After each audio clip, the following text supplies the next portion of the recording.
Recently, the YouTube channel Milk released 2 videos interviewing 2 people with multiple jobs, commonly known as slashies. The videos showcased their work patterns, views on employment, and even their families' opinions. In recent years, East Asian societies have paid attention to freelancers and slashies. From a personal perspective, distinguishing between slashies and those with a single full-time job isn't very meaningful. However, when considering the entire society, it's a different story. The interviewees were a young man and woman named Sora and Kathy. Sora came from a poor family and started working at a young age just to make ends meet.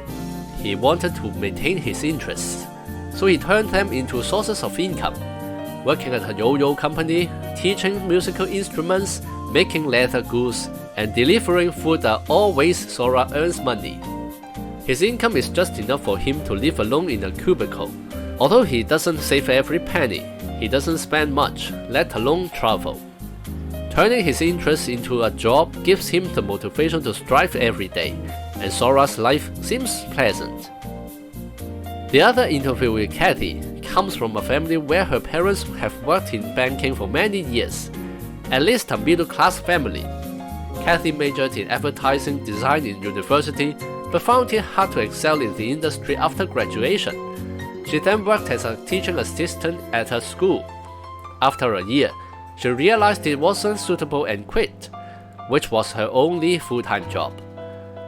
Later, by chance, she discovered a passion for makeup, so she enrolled in makeup courses and gradually got into photography.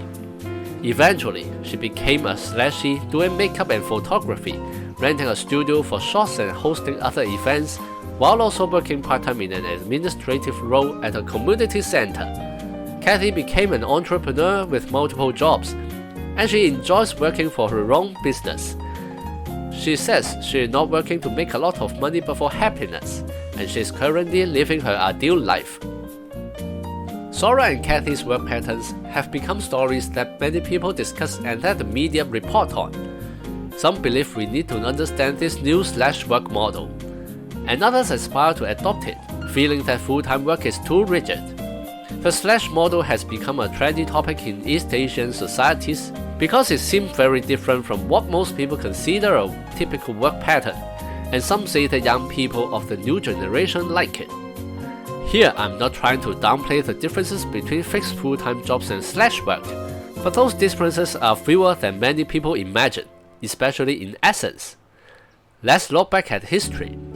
In the 1970s, when Hong Kong's industry was booming, countless housewives and children take materials from factories and make plastic flowers at home, using their spare time to supplement their family income. Even today, when Hong Kong is wealthy, there are still students working part-time while studying. The public doesn't name this lifestyle or consider them special.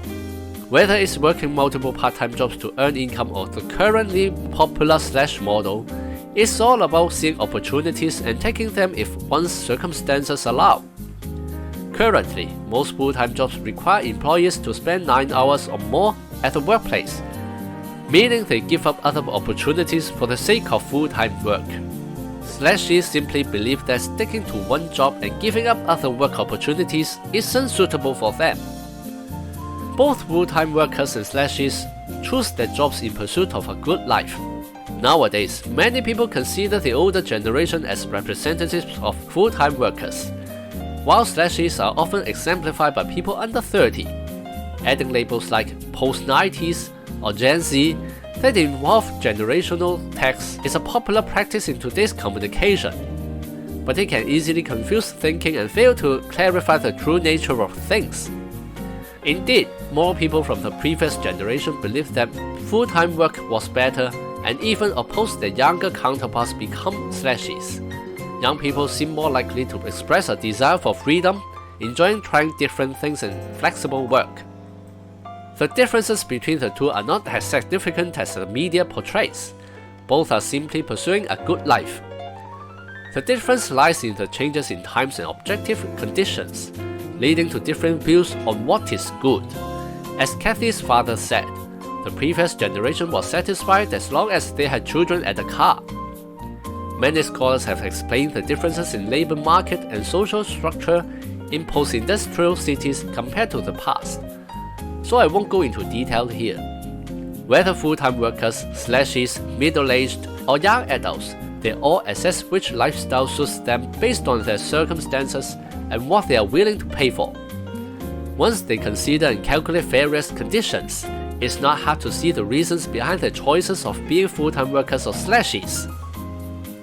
The earlier discussion about the differences between full-time work and slash work not being as significant as public opinion suggests is not meant to ignore the differences or say that everything is the same.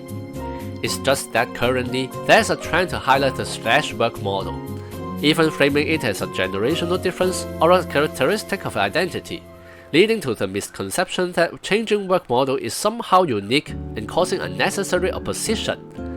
It can be said that after decades of social development, with so many changes in objective conditions, it would be strange if work models didn't change at all. On a societal level, exploring the emergence of slashy is still meaningful because changes in collective work patterns may drive social reform.